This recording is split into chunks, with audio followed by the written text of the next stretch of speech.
புளியோரை சாப்பிட்றதுக்காகவே கோயிலுக்கு போகிறவங்களா நீங்கள்? அப்போ இந்த ரெசிபி உங்களுக்கு தான்.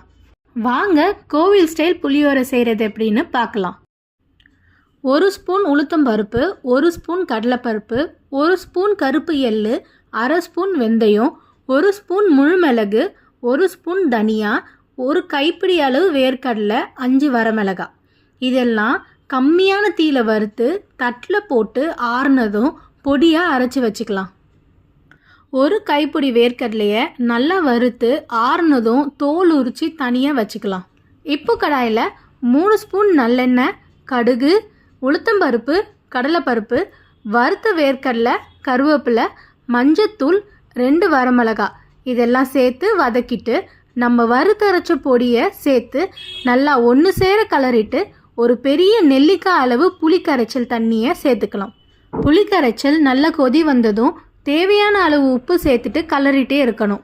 நல்லா தொக்கு பதத்தில் எண்ணெய் பிரிஞ்சு வந்ததும் பெருங்காய பொடியை சேர்த்துட்டு சூடான வடித்த சாதத்தில் கலரிட்டா கோவில் ஸ்டைல் புளியோரை ரெடி. செஞ்சு பார்த்துட்டு எப்படி இருந்துச்சுன்னு கண்டிப்பாக சொல்லுங்கள்.